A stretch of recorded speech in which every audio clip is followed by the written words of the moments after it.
istilahnya kadang kalau orang dikasih, ini tak kasih keripik singkong atau singkong goreng, Montelo. Iya, Tapi benar-benar. begitu, nih tak kasih brownies, wah brownies istilahnya image-nya tuh naik. Pangan bukan hanya sebuah kebutuhan pokok, pangan sudah menjadi sebuah industri yang sangat kaya, yang sangat kompleks, yang sangat bervariasi. Pangan bukan hanya menghidupi para petani, tapi pangan juga menghidupi para inovator, para entrepreneur, dan juga para pelaku seni. Mari kita manfaatkan pangan sebagai sebuah kekuatan ekonomi bangsa ini, menghidupi mulai dari petani sampai para kreator-kreator muda, inovator-inovator muda Indonesia. Terima kasih.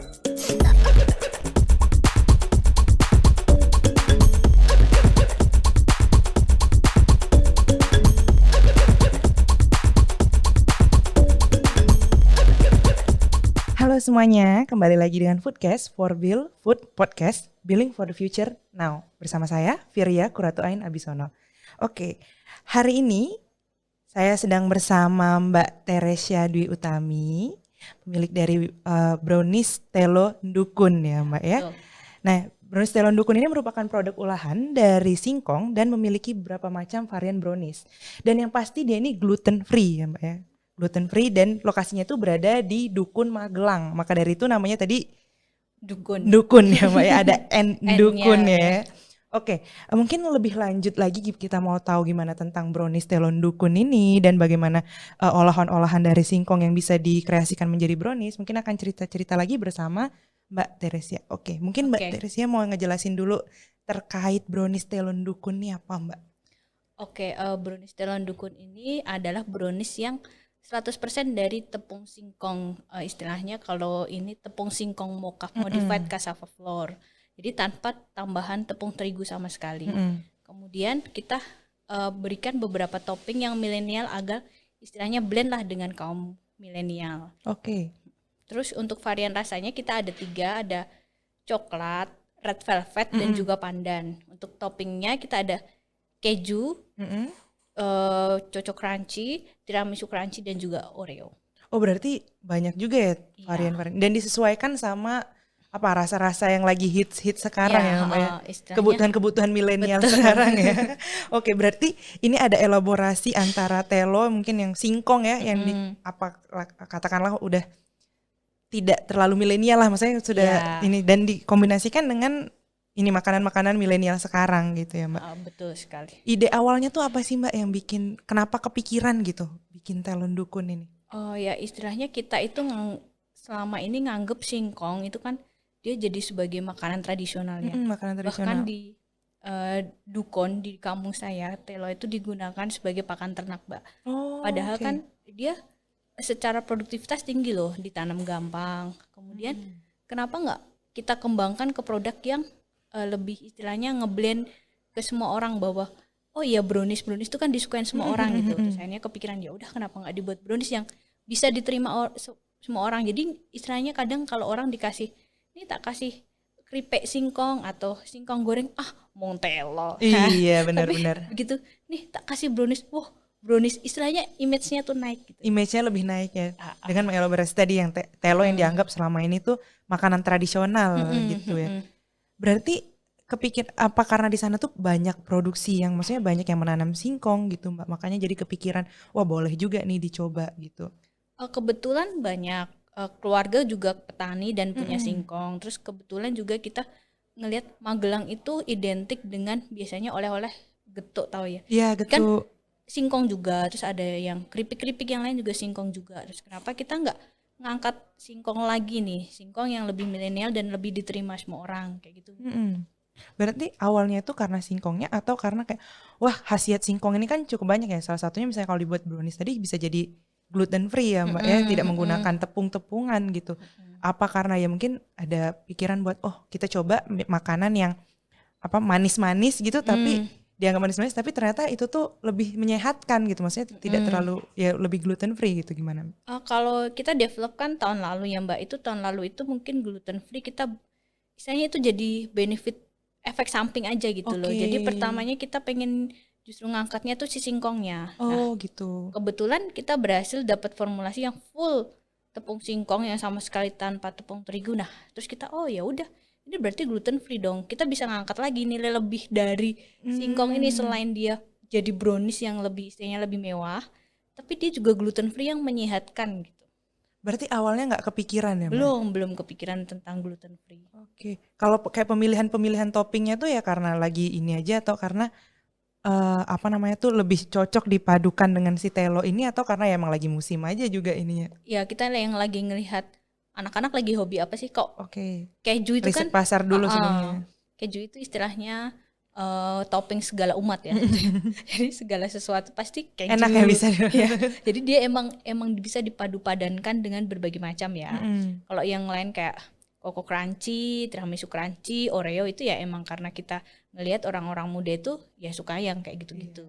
Kalau signature-nya nih apa, Mbak? Yang maksudnya best seller-nya nih apa yang dari ini? Best seller sih kita coklat keju. Coklat keju. Tetap orang Magelang sama. Yang kedua kita coba itu Coco Crunchy tuh. Coco Crunchy. Jadi coklat ada brownies, kita tabur ya. Kita oles coklat lumer tapi ada crunchy-nya, ada sereal. Oh, gitu. Itu ternyata istilahnya yang lebih muda yang suka itu. Kalau keju istilahnya semua kalangan nih. Iya, benar. Yang dia usia dari 50, 40. Tapi kalau yang Coco Crunchy ini yang lebih dia istilahnya 20-an lah, 20-an, 15-an gitu. Oh, itu kan Mbak di Magelang nih kan sekarang posisi. Nah, itu ada perbedaan nggak sih, Mbak? Misalnya kalau misalnya orang-orang di Jogja tuh lebih senangnya apa, terus di daerah Mbak sendiri tuh lebih senang apa, terus secara keseluruhan Magelang tuh sukanya rasa apa gitu, ada perbedaan nggak? Oh beda, kan kebetulan kita udah punya 2 cabang di Semarang dan juga Purwokerto. Cuman mereknya berbeda. Kayak yang di Semarang kita brownies telo Kota Lama, jadi ngangkat Kota Lamanya Semarang. Terus kemudian yang di Purwokerto kita brownies telo Bauer. Oh, kenapa namanya beda, Mbak? Ya karena kan istilahnya kita mau ngangkat kelokalan dari ini kan. Oh. Jadi istilahnya itu bukan, jadi nanti kalau orang bawa, oh ini oleh-oleh ya dari Semarang gitu loh. Dan ini khasnya brownies telonya itu dari Semarang. Oh gitu. Yang Bauer juga ini ya karena namanya Bauer. Orang kan biasa karena pasar kita itu kan pasar lokal ya. Jadi lokal Magelang, lokal Semarang, lokal Purwokerto. Biasanya konsumen itu akan lebih loyal kalau dia ada yang namanya lokal. Oh gitu, ini baru menarik juga nih Mbak berarti. Maksudnya, jadi istilahnya biar selalu inget dan kayak mereka rasa memilikinya tinggi. Oh ini brownies telo emang itulah. Jadi ingetnya kalau misalnya kayak tadi ke Semarang gitu, ingetnya brownies telo itu Kota tadi Lama. Kota Lama. Oke, berarti sekarang ada di Dukun di Semarang sama di Purwokerto ya Mbak. Oh berarti tapi itu produksinya dari mana? Dari satu lokasi dari Dukun atau ini? Kita punya dapur sendiri di Semarang, punya dapur sendiri. Kita kerja sama partner. Terus yang di Purwokerto juga, dan kebetulan untuk bahan baku kemasan semua dari kita. Oh gitu. Jadi di sana tinggal bikin sama istilahnya jualan lah yang sana, yang jualan kita yang ini. Berarti singkongnya nggak dari sana ya Mbak? Enggak. Oh semua dari bahan Dukun. dari kita. Oh gitu. Jadi semuanya bahan-bahan dibawa ke Semarang, tapi yang produksi bikin itu juga di Semarang. Oh jadi lebih fresh juga ya berarti jadi ya? made by order juga di sana. Oh gitu, berarti disesuaikan. Nah itu masuk ke toko-toko gitu Mbak atau gimana? Kita selama ini sih online, full online. Oh online. Dan jadi kita punya kurir sendiri. Oh berarti belum masuk ke maksudnya kayak tempat-tempat apa toko-toko oleh-oleh gitu enggak ya Mbak? Emang kita sih enggak bertujuan ke situ sih. Oh, tujuannya nggak ke situ, Mbak? Karena target kita Kak Brownies Telon Dukun ini adalah ya kita mau masyarakat Magelang ini yang mengkonsumsi gitu. Masyarakat Magelang ini yang mengkonsumsi kan dia nggak harus ke toko oleh-oleh. Karena kalau toko oleh-oleh kan identik dengan orang yang datang. Iya benar. Meskipun itu bisa juga buat oleh-oleh, it's okay ya. Cuman kita pengen target pasar kita adalah orang Magelang sendiri. Jadi terus kita ngelihat orang Magelang itu sekarang itu males Mbak mau kemana-mana. Iya apalagi lagi pandemi gini ya Mbak ya. Jadi ini karena kita punya kurir sendiri, pandemi ini masih kita survive gitu loh. Maksudnya kan kita bisa delivery sampai depan rumah. Oh gitu. Berarti sampai sekarang belum ini ya, belum emang bukan targetnya untuk ekspor ke apa namanya orang oleh-oleh gitu ya Mbak. Maksudnya toko-toko oleh-oleh gitu ya. Enggak. Jadi nanti konsepnya seandainya kita mau bikin showroom pun bukan showroom ke toko oleh-oleh, tapi showroom kita sendiri. Kebetulan kita kan ininya House of Telo, jadi ininya nama besar kita kan House of Telo lah. Kita justru mau bikin House of Telo lah, itu baru isinya produk-produk kita. Oh gitu, berarti nanti akan dikembangkan ya, nggak cuman brownies Nggak cuman aja. brownies aja, betul. Pokoknya yang semua tentang telo. Oke, nah bahan bakunya tuh dari mana Mbak telonya? Kok dulu pertama awal bikin sendiri ya masih mampu lah. Terus habis itu Nanam sendiri gitu maksudnya? ya Atau kan keluarga punya. Oke. Punya maksudnya biasa kalau tumpang sari tuh loh di sawah, pinggir-pinggirnya ada Iya. ini singkong. Terus kemudian karena udah mulai agak naik, kita fokus di produk. Jadi fokus kita adalah ya kita kenapa nggak fokus di produk dulu? Oh tepungnya nanti deh. Terus akhirnya kita kerjasama sama pengrajin mokaf waktu itu di Magelang. Nah cuman di Magelang ternyata terus kita riset lagi nih. Kita riset tepung-tepung mokaf yang paling bagus itu tuh di mana, dan kita akhirnya menemukan dari kualitas, harga itu dari Jogja, justru dari Jogja loh, dari Wonosari. Oke. Itu jadi setiap kali sekarang ini kalau misalnya Magelang emang nggak ini, karena Magelang itu karakternya beda, dia singkongnya itu kadar airnya lebih tinggi. Jadi rendemennya ya sekitar 20% gitu. Sedangkan kalau di Wonosari itu dia singkongnya tuh kering, kadar airnya tuh Beda ya Mbak, berarti lebih mempengaruhi juga sedikit. ya. Oke. Terus akhirnya kita juga ngambil juga yang di Wonosari itu. Jadi sekali order berapa ratus gitu. Kita bawa ke Magelang. Itu mempengaruhi produk atau mempengaruhi rasa nggak sih Mbak? Dari mana Iya, mempengaruhi ya? sangat. Pernah kita coba itu dari singkong Dieng, Mbak. Oh itu Dieng itu mungkin karena ada kandungan belerangnya kan. Iya. Belerangnya tinggi, itu jatuhnya tuh teksturnya tuh kasar itu loh. Maksudnya nggak halus. Jadi kalau istilahnya orang makan brownies itu seret. Oh iya. Itu makanya dari situ pun kita belajar, oh berarti emang nggak sembarangan singkong juga nih. Berarti nggak ya sembarangan singkong ngambil terus ini ya, karena itu bisa mempengaruhi rasanya juga Mbak berarti. Oh gitu. Kalau proses pembuatannya tuh gimana sih Mbak? Berarti tadi apa namanya tuh singkongnya ngambil dari Wonosari tadi ya Mbak ya? Oh kalau sekarang kita udah jadi tepung. Oh berarti udah jadi tepung. Oh nggak lagi, maksudnya nggak ngolah sendiri tepungnya gitu. Ya karena kita mikir lebih baik kita fokus di produk, karena selama ini tepung mokaf itu kan udah lama nih Mbak dibikin, udah dari tahun. Mokaf tuh masih banyak yang belum tahu Mbak mokaf tuh. Mokaf itu modified cassava flour, jadi dia itu mungkin Mbak lebih familiar dengan tepung gaplek. Oh iya. Kalau tepung gaplek kan singkong dipotong-potong, habis itu dikeringkan, digiling jadi tepung. Jadi tepung, iya. Nah, kalau yang mokaf modified cassava flour itu, jadi singkong dia dipotong-potong, direndam dulu. Istilahnya kalau bahasa biologisnya difermentasi dulu 3 kali 24 jam nih. Ya sekitar segitu. Nah terus habis itu baru diangkat, dikeringkan, baru jadi tepung. Dengan proses fermentasi ini ternyata itu mengubah yang kalau tepung gaplek itu kan jatuhnya masih bau, kelarutannya nggak bagus. Kemudian saya kalau bikin kue itu nggak bener-bener nggak menyerupai tepung terigu gitu. Tapi begitu difermentasi dia hasilnya bagus. Jadi bisa menggantikan tepung terigu. Gitu. Berarti Mbak ngambil mokafnya itu udah jadi tepung gitu ya. Terus baru diolah di Magelang, dibikin brownies. Di Magelang, di Semarang dan di Purwokerto tadi ya masing-masing. Terus baru di variasi-variasi tadi di dalam situ. Oh gitu, baru nanti penjualannya juga masing-masing dari kayak belanjaan sendiri. Jadi mereka kayak Semarang, Purwokerto udah punya istilahnya marketingnya ya mereka. Jadi aku tutup mata sih, tinggal istilahnya kita nih bahan, kamu yang jualan. Kan kita partner, maksudnya udah ada fee per box ya udah ada. Berapa lama Mbak awetnya? Ini sayangnya hanya 4 hari. Oh karena nggak pakai ini ya? Enggak, kita nggak pakai bahan pengawet. Iya, dan bahan pengawet nggak ada ya? Dan ini brownies kukus itu cenderung dia lebih, misalnya lebih singkat gitu dibandingkan brownies panggang ya. Oh iya, karena dia teksturnya lebih basah juga ya. Kan dia dikukus, ada steam, ada uap air kan tetap ke bawah yang ke brownies itu. Berarti ya karena juga targetnya bukan kalau oleh-oleh kan butuh waktu range yang lama gitu, makanya targetnya untuk konsumsi warga lokal, makanya waktunya juga cuma 4 hari gitu ya Mbak. 4 hari nggak masalah, dan biasanya justru kita konsumen besar kita adalah untuk atar-atar tuh Mbak.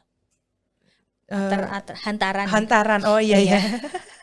Jadi biasanya kan kalau ada hajatan, misalnya kelahiran, pernikahan. Nah, itu kan ngasih hampers lah istilahnya, apa ya, gift atau apa. Iya, Nah, kita targetnya situ. itu, iya. Jadi akhirnya kita pengennya semua orang menggelang tahu itu lah, istilahnya.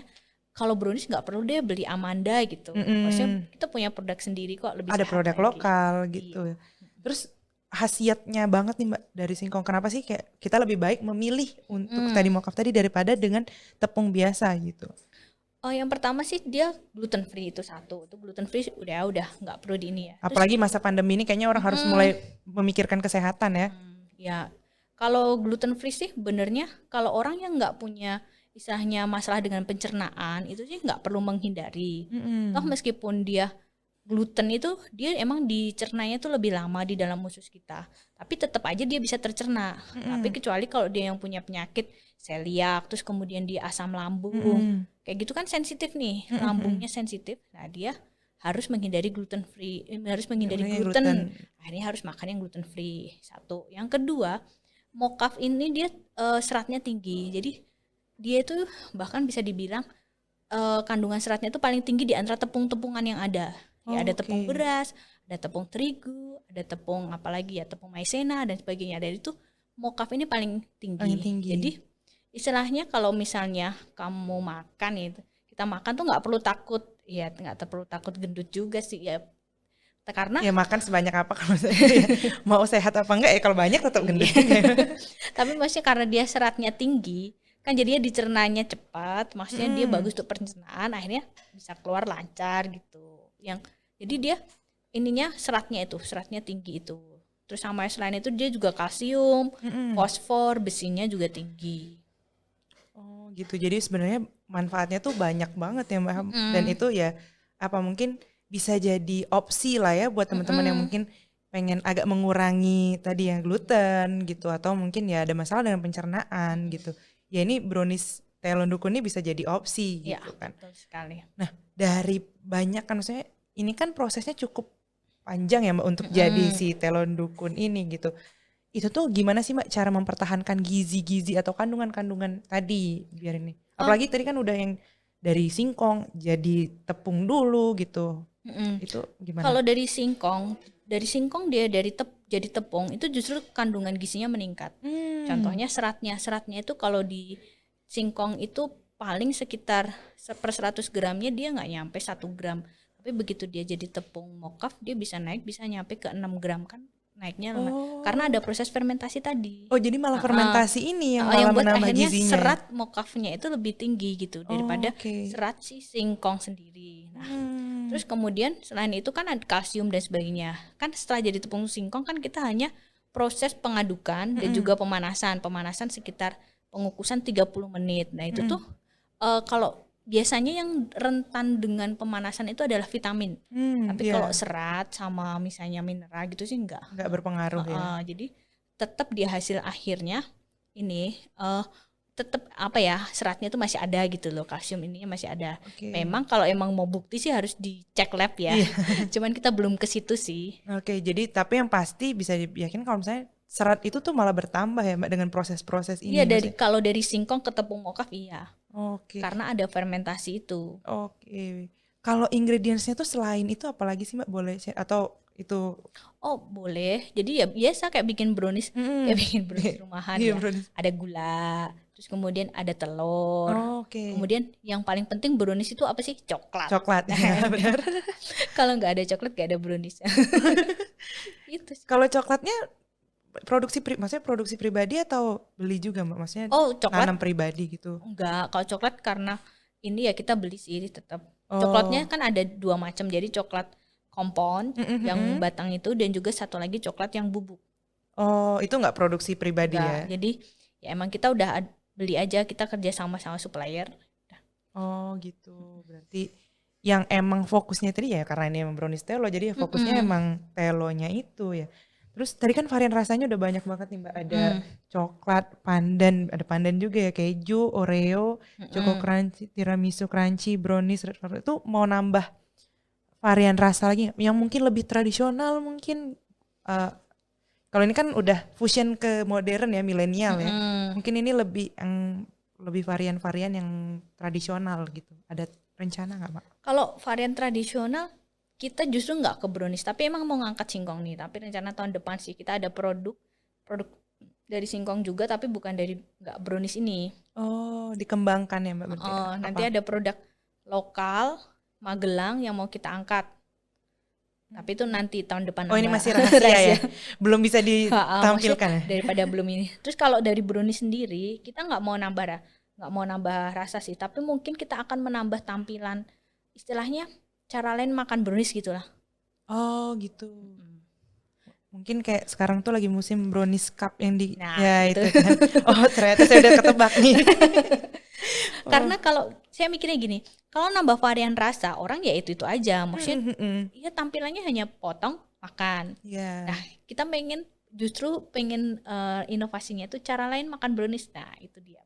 Oh, Gitu. mungkin nambah brownies panggang juga karena ini kan kukus ya. Ya, terus sama PR kita ini kita kan pengen pasar nasional. Tadinya kita berpikir apa kita bikin dapur di semua titik kota gitu ya. Ternyata kalau kebetulan kan kemarin kita ikut acara Food Startup Indonesia gitu, terus di istilahnya ada advice, ada ini dibilang kalau kamu misalnya bikin misalnya ke semua titik tuh modalnya berapa? Misalnya satu titik aja paling enggak 20 juta. Misalnya kamu mau bikin 20 titik udah berapa? Iya, udah. Kenapa nggak bikin aja di Magelang tapi yang bisa dikirim ke semua tempat? Oh iya. Oh, itu saya ini ya itu ya betul juga sih nanti untuk ngembangin berarti harus expire date-nya lebih lama. Nah, terus akhirnya mungkin kepikiran oh ya udah nyoba yang panggang, tapi ini lagi kita develop sih. Oh gitu. Jadi nanti kita punya istilahnya nasional gitu yang bisa dikirim kemana. Yang bisa juga dibawa buat oleh-oleh tadi mungkin ya, Mbak, pasarnya. Konsepnya jadi istilahnya. Jadi daripada nambah varian rasa lebih baik ya mengembangkan itu tadi ya, karena kalau rasa ya orang gitu-gitu aja sih gitu-gitu jatuhnya. orang udah senengnya ya gitu-gitu aja. Soalnya kita nambah red velvet, nambah pandan, tetap aja semua itu coklat sih. Kecuali Purwokerto red velvet. Oh gitu, jadi beda juga ya, Mbak, berarti. Oh, Mungkin apa ya, mungkin lidahnya beda kali ya orang Purwokerto. rasa baru juga kan berarti red velvet. Kalau apa namanya coklat udah banyak yang ini gitu. Cuman kalau orang Magelang menurutku orangnya masih konvensional sih. Jadi menurut mereka brownies itu ya coklat. Gak ada brownies istilahnya red velvet atau apa gitu. Maksudnya gak mau keganggu dengan itu. Cuman kalau yang Purwokerto gitu mungkin istilahnya mereka menerima inovasi yang rasa yang lain gitu. Oke. Untuk kalau yang di Semarang itu tadi kan ada pertanyaan itu ya Mbak. Kalau di Semarang itu lebih coklat juga. Oh, lebih suka coklat Tetap juga. coklat tapi dia justru dominan yang tiramisu. Toppingnya tiramisu. Koko Gitu. crunchy, keju itu mungkin udah biasa kali ya. Iya. Jadi mungkin ya itu setiap kota juga beda-beda ya varian rasanya. Betul sekali. Tapi varian rasanya telon dukun ini udah banyak banget. Jadi kayaknya lebih itu ya inovasi ke apa bentuknya gitu.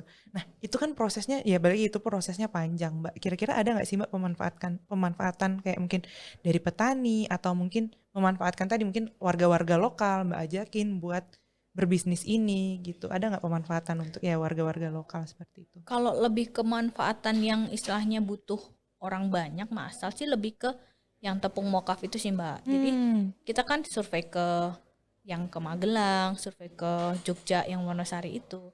Rata-rata kan mereka emang istilahnya pemberdayaan masyarakat ya untuk membantu bikin mokafnya itu. Cuman karena kalau produknya bikin brownies ini kan gak panjang ya, maksudnya ya udah tinggal bikin, ya kita hanya mengadakan karyawan kita. Oh gitu. Jadi apa kalau misalnya itu bisa dikatakan yang memanfaatkan itu ya tadi ya dengan mokaf tadi ya Mbak ya. Mokaf itu third party berarti hitungannya Mbak atau dari Mbaknya sendiri? Third party. Oh ya berarti dari ya partnernya Mbak gitu ya Bang. Justru pemberdayaan itu kita mau di bisnis yang lain, tapi tetap singkong karena kita naungannya kan House of Telo ya Mbak. Kita cuman nggak mau fokus di brownies doang ya. Kita pengen ngangkat istilahnya pandemi ini kan banyak UKM yang dari singkong yang di Magelang itu kan akhirnya mereka nggak produksi itu loh Mbak. Nggak produksi karena ya nggak ada pembeli. Nah kita pengen justru ngangkat UMKM itu. Jadi kita pengen beli produk dari UMKM, kita baguskan nih kemasannya. Oh gitu. Tapi singkong tetap ya. Terus baru kita bantu mereka untuk ini pemasaran, justru kita pemberdayanya mau di situ. Oh, jadi pemberdayaannya itu tadi ya Mbak, ya, berarti lebih ke bukan di Brownies ini, tapi kan House of Telo ini mau berkembang, nanti jadi akan ada pemberdayaan-pemberdayaan baru. Justru UMKM. UMKM jadi nggak develop dari awal, tapi kita support yang sudah ada gitu ya.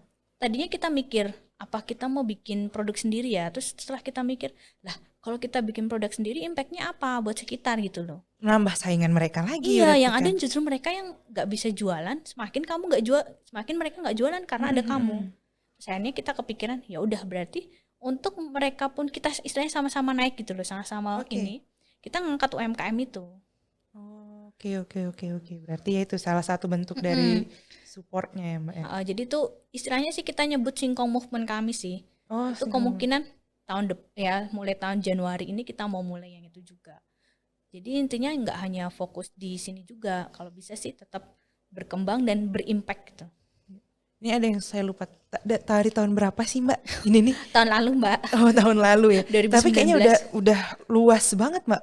Pasar maksudnya kayak udah sampai ke beberapa titik gitu loh. Kan itu nggak mudah ya, karena kan orang-orang biasanya suka apa di awal terus nggak settle, terus akhirnya selesai. Ini kayak dari awal ternyata udah keren juga Mbak, udah sampai ke 3 titik ini gitu. Iya, kita sih mulai tahun Juni 2019 waktu baru itu. ya. Jadi tahun lalu. Terus kita nyoba, terus kita lihat pasarnya, oh di Magelang ternyata lumayan juga nih. Terus akhirnya kita buka di Semarang. Ternyata juga lumayan di Purwokerto. Nah, terus tadinya kita mau bikin di Jogja juga, cuman kita masih riset pasar nih. Jogja ini benernya customer-nya kayak gimana sih? Apakah mau brownies yang kayak gini atau yang panggang atau yang gimana ya? Apakah memikirkan gluten free-nya atau iya, cuman karena ingin ini enak dan rasa? Tadi balik lagi ya Mbak. Oke. Sering ikut-ikut lomba gitu nggak Mbak? Maksudnya kayak ikut acara-acara gitu? Kita baru bener-bener ikut acara ini tahun ini. Kebetulan kita ikut di Food Startup Indonesia bulan Oktober kemarin, dan kebetulan kita lolos jadi 100 besar. Jadi kita waktu itu diundang ke Bali untuk di mentor, terus kemudian presentasi, dikasih advice dan sebagainya. Terus satu lagi event yang kita ikuti DSC, Diplomat Success Challenge yang diadain Bismillah gitu. Kita lolos di 150 besar. Baru sih 2 itu. Dari setahun ini kita baru ikut event 2 itu. Kalau kayak sertifikasi gitu tuh udah ada belum?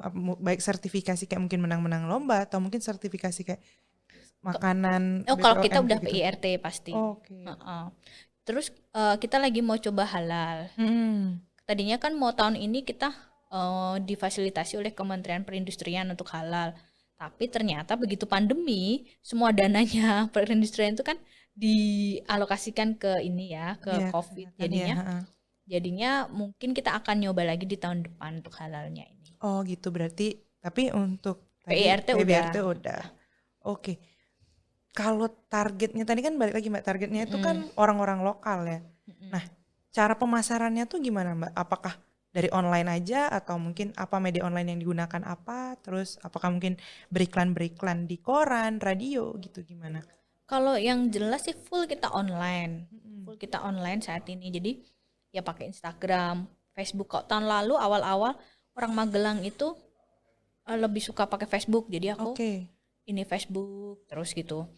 Masuk ke grup-grup terus Facebook Ad. Nah, begitu pandemi terus aku melihat kayaknya orang pada nganggur di rumah gitu ya, work from home, banyak pakai Instagram. Akhirnya aku ini gencarin di Instagram. Terus untuk promosinya ya di Instagram Ads. Terus kemudian ada akun-akun buzzer. Akun-akun buzzer ya, kita ini endorse akun-akun buzzer itu. Tapi full kita ini online. Oh, nggak kerja sama-sama platform food delivery gitu juga nggak pakai Gojek? Tadinya kita mau mikir pakai Gojek, cuman deliverynya itu Gojek itu sekitar 8.000-an tuh jarak dekat. Padahal kalau dari Ndukun ke ini kan jauh ya. Dan kita punya kurir sendiri. Dan kurir kita harganya lebih terjangkau. Saya daripada si GoFood. Kalau GoFood paling enggak 8.000, GrabFood 8.000, sedangkan kalau yang kita 2.500 per titik udah. Oh, gitu. Jadi istilahnya kita pun nggak mau membebankan konsumen. Iya. Berarti itu kurir dari kita. Dari jadi kurir ini bagian dari karyawan. Oh, kurir bagian dari karyawan. Berarti pemasarannya itu tadi Mbak, sekarang lebih gencar-gencar di Instagram banget ya Mbak. Nah, ada nggak sih Mbak kendala-kendalanya yang selama sekarang ini? Apakah mungkin kan orang tuh lebih sering gini, awalnya semangat, terus lama-lama kayak bosen gitu kan. Terus gimana sih Mbak caranya tuh untuk tetap memasarkan produk ini dan tetap tetap orang-orang tuh teringat untuk makan ini gitu loh. Kalau yang kemarin kendala yang paling besar sih pandemi sih. Pandemi tapi di bulan April tuh. April tuh benar-benar kita istilahnya titik nol kita lagi gitu loh. Tapi habis itu kita nggak bisa kayak gini lagi nih. Akhirnya kita berpikir, oh ya udah kita kasih free ongkir. Habis itu kita bikin varian, waktu itu kita ada varian cupcake waktu itu. Jadi itu kalau ditanya varian pandemi apa? Varian cupcake. Ada baru varian cupcake. Itu gimana Mbak varian cupcake itu? Jadi kita sih mikir, orang kan pandemi, dia kan bekerja di rumah. Terus dia tuh bingung kan di rumah tuh mau ngapain dengan menghadapi anak yang terus mau main apa nih sama anak, kadang bingung kan. Terus akhirnya ya udah kenapa nggak kita munculin varian cupcake kecil-kecil. Jadi satu kotak tuh isinya 8, terus kita kasih buttercream, terus kita kasih pernak-pernik, biar istilahnya buat anak-anak aja di rumah gitu. Buat hiburan aja. Anak-anak sama ibu main bersama. Nah kayak itu cukup, istilahnya cukup membantu waktu itu pandemi. Itu tapi base cake-nya brownies juga Mbak? Brownies tapi cuman kita kasih ke cupcake aja gitu. Terus buttercreamnya kita di plastik piping segitiga itu. Jadi begitu orang nyampe di rumah, ya main sama anak. Mereka bikin sendiri ya? Jadi berkreasi sendiri. Berarti ini beda ya sama yang lain. Maksudnya kalau biasa kan nyampe kita cupcake tinggal makan gitu. Ternyata ini enggak ya? Jadi dia berkreasi sendiri. Terus waktu itu juga ngadain istilahnya lomba siapa yang hiasannya paling bagus dapat hadiah. Dan itu cukup membantu pada saat pandemi waktu itu. Terus kalau menarik banget itu Mbak, karena kan orang sampai bingung ya, sampai ada yang mulai bertanam atau apa, mulai masak-masak gitu ya. Bener loh, sampai mungkin kan yang kebiasaan kerja atau di rumah, harus yang biasanya nggak pernah ngurus anak atau ngurus anak, terus bosen kan ngurus, ngapain main sama anak, terus dikasih itu lumayan ngangkat gitu. Terus yang red velvet ini muncul juga pandemi, waktu itu kan hanya variannya 2, orang bosen dong, akhirnya kita kasih red velvet. Nah ini kan udah red velvet itu kita launching di bulan Juli. Nah ini kan udah mau 6 bulan. Makanya kita udah harus mengeluarkan produk baru yang biar orang nggak bosen. Ya produk barunya yang khusus yang di sini adalah yang tadi saya sampaikan di depan, cara lain makan brownies. Yang masih rahasia ya gimana? Saya orang yang ya dibikin istilahnya tiap ini tuh nggak bosen gitu. Itu ada nggak misalnya kayak di Magelang misalnya lagi target pemasarannya lagi kayak gini, terus nanti di Semarang beda, di ini beda, atau semuanya sama gitu? Misalnya kayak tadi cupcake, cupcake di Magelang ada, di Semarang ada, di Purwokerto. Jadi kalau kebijakan marketing itu di cabang masing-masing. Gitu. Karena itu berarti bukan dari Mbaknya, third party gitu juga? Karena dia partner kan, tapi tetap untuk istilahnya tanggung jawab ini penjualan gitu kan di dia. Jadi karena dia istilahnya dapat ininya fee-nya per box, jadi harusnya kan dia jadi kepikiran kan. Dari semakin banyak box dia semakin banyak juga untungnya kan. Dan beda contoh hampers Natal nih. Kalau kita di sini di Magelang hampers ya paling cuman kita kasih kartu ucapan. Cuman kalau di Semarang itu mungkin karena lebih istilahnya kotanya lebih milenial, lebih mungkin lebih orang lebih apa ya, maksudnya yang sederhana tuh enggak inilah. Kalau hampers ya, kalau yang Semarang lebih itu, jadi dikasih pita, dikasih lonceng, dikasih ini. Itu kebijakan mereka. Kreasinya masing-masing berarti kreasi pemasarannya. Betul. Bahkan diskon-diskonnya pun kebijakan mereka. Tinggal mereka diskusi. Ini kalau yang Semarang mau tak bikin gini gimana? Nggak apa-apa, nanti aku bantu up juga gitu. Tetap untuk marketing pun kita bantu, tapi nggak full lah. Berarti ya itu marketing itu beda-beda, balik lagi ke ininya ya Mbak ya? Ya karena yang istilahnya yang tahu kondisi orang Semarang adalah mereka. Gitu. Istilahnya aku nggak bisa menyamain Magelang dengan Semarang lah. Iya benar-benar gitu. Karena beda orang-orangnya juga.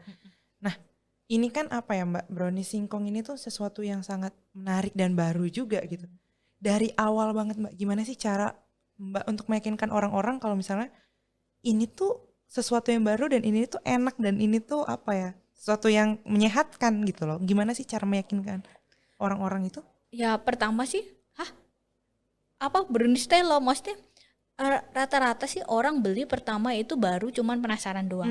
Masa sih itu brownies telo rasanya kayak gimana, paling bantat dan sebagainya. Tapi kan di awal itu ya emang kalau kita perlu nyoba tester, ya kita nggak, maksudnya istilahnya secara marketing kita nggak eman-eman gitu loh, maksudnya ya udah tester kita sebar kemana-mana, terus istilahnya begitu orang udah oh ternyata ini ya lembut ya, dia istilahnya nggak bikin enak ya dibandingkan dengan tepung terigu kayak gitu-gitu, akhirnya ya mulai naik perlahan, tapi awal pertama ya mereka masih agak masa brownies telo kayak gimana sih, istilahnya underestimate lah. Oke. Terus nggak taunya ya itu tadi apa namanya tuh yang penting yang penting. update terus waktu itu kita pertama awal kan di Facebook kan, update terus tiap kali testimoni itu selalu kita tampilkan terus. Oh, foto terus diupdate lagi gitu ya. Jadi biar orang-orang tuh lebih yakin lagi kalau misalnya udah ada yang coba dan ini ternyata enak gitu. Kalau sekarang kan sama sekali kita nggak pernah update testimoni karena udah udah jalan. Kok dulu awal pasti yang kita update adalah testimoni. Video brownies ini kan disukai anak-anak ya, misalnya anak saya sendiri, terus anak misalnya pembeli yang dia makan di videoin, ya nanti tolong videoin ya, kasih ini, maksudnya bener-bener testimoni itu di awal yang bener-bener kita angkat. Oh gitu, jadi ya itu cara meyakinkannya ya pakai testimoni sama tester tadi ya. Kalau diinget-inget lagi nih Mbak, kira-kira tuh berapa sih modal untuk membuat ini? Modal awal banget kira-kira. Kalau bangunan sih kita nggak modal ya bangunan. Kalau alat mungkin ya? Ya, kalau sekali ini ya contoh, kita buka cabang itu bisa minimalis itu 10 juta. 10 juta itu ya alat, habis itu bahan baku, bahan kemas dan juga ini seperangkat kayak gitu, itu sekitar segitu. Oh gitu. Itu kemasan pun udah include dari 10 juta tadi? Jadi dia udah untuk 1000 pack. 1000 pack di awal ya. Itu kalau untuk kita misalnya mau buka baru ya, itu minimalis. Kalau misalnya standar agak ini sih 15. Cuman kalau dulu awal-awal bener sih, yang namanya awal-awal bener sih paling nggak nyampe sih ya. Jadi karena dikit-dikit kan istilahnya. Mungkin yang agak berat sih harus kemasan, karena kemasan itu minimal order kan 1000. Kalau kita di bawah itu lebih jatuhnya mahal kan mahal. Invest paling besar di situ. Terus nanti kalau yang lain kan kayak tepung itu kan awal masih bikin sendiri. Terus kalau beli pun masih ya 1 kilo, 2 kilo, jadi masih kecil kalau dulu. Tapi kalau misalnya total banget tuh, misalnya orang-orang mau buka franchise baru ya 10 itu awalnya mbak ngejual tuh berarti langsung packaging kayak gini, atau awalnya kayak ya cobalah buat jualan ke teman-teman sekitar gitu, atau enggak emang udah dari awal niatnya udahlah kita jual, kita buka toko gitu? Kita dari awal emang packaging gini, jadi kita emang harus istilahnya kita bikin jual yang packagingnya bagus. Meskipun awal sih pernah sih ada yang tetangga misalnya, aduh mau dibuatin dong, itu akhirnya terpaksa awal banget itu pakai yang Mika itu loh Mbak. Karena emang packaging waktu itu masih, kita bulan Mei masih proses dan hampir 2 minggu sampai 1 bulan kan untuk bikinnya, dan orang udah mulai penasaran istilahnya, tetangga ya, kok tetangga mau dibikinin karena udah pernah hicip, sempat pakai itu. Tapi konsep kita emang begitu kita launching, packagingnya udah harus bagus. Berarti dari awal emang langsung bikin jadi kita jual banyak gitu ya, bukan yang kayak iseng-iseng. Awalnya kan biasanya suka orang iseng-iseng dulu, enggak ya berarti. Kalau inovasi sampai sekarang apa aja Mbak yang udah ada? Inovasi sih itu sih, jadi yang tadi variannya yang baru, terus cupcake, terus kita lagi mau bikin yang konsepnya yang lebih bisa dikirim kemana-mana, terus sama yang tadi yang cara lain makan brownies itu sih. Setahun ini sih belum banyak. Terus kita juga mau yang tadi merambah ke produk yang lain, yang singkong movement kita, tapi di produk yang lain yang nggak hanya brownies. Yang dengan memberdayakan orang-orang sekitar tadi ya. UMKM.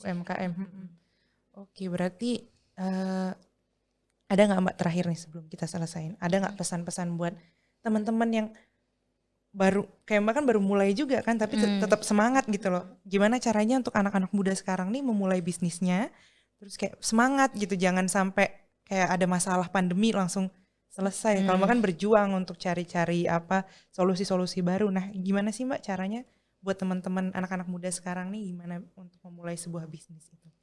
Yang memulai itu adalah gak cuman konsep sih, yang penting lakukan lah gitu. Terus kalau melihat peluang tuh banyak banget, terutama contoh misalnya di Jogja ini kan singkong tuh banyak, Gunung Kidul itu kan identik dengan singkong, harusnya singkong itu keluar dari Jogja loh ya. Nah kayak gitu, istilahnya ngelihat orang-orang di sekitarmu tuh punya masalah apa sih, terus misalnya Potensinya apa? potensinya tuh apa yang bisa digarap. Kalau kita istilahnya mau konsen, itu tuh pasti bisa. Dan yang paling penting jangan terlalu banyak konsep. Just lakukan aja. Mulai dari yang kecil itu. Dan kalau udah berjalan nanti akhirnya akan berkembang sendiri kok. Kalau tips untuk bertahannya Mbak, karena orang biasa mulai tapi bingung untuk bertahan, gimana Mbak? Kepepet. Oh iya, karena udah terlanjur keluar modal juga ya kali ya. Ya selain itu gini, pandemi, terus kita kan punya karyawan. Kita, ya gimana? Kamu mau karyawanmu nggak makan? Kamu mau nggak gaji karyawan? Ya buat istilahnya buat mereka tetap bisa bertahan, ya kamu harus mikir apa yang harus kamu lakuin. Gitu sih. Oke, itu berarti ini ya tips and trick dari jangan lupa Kepepet. untuk kepepet dan tetap bertahan gitu Iya, ya. Dan mengerjakan dari awal, jangan kebanyakan mikir-mikir. Ya berarti bener, ya. yang penting lakuin aja. Kalau usaha cuma dipikir tapi nggak dilakuin mah nggak ada ini. Nggak usah terlalu mikir, nanti kok rugi gimana ya, nanti kok nggak jalan gimana ya.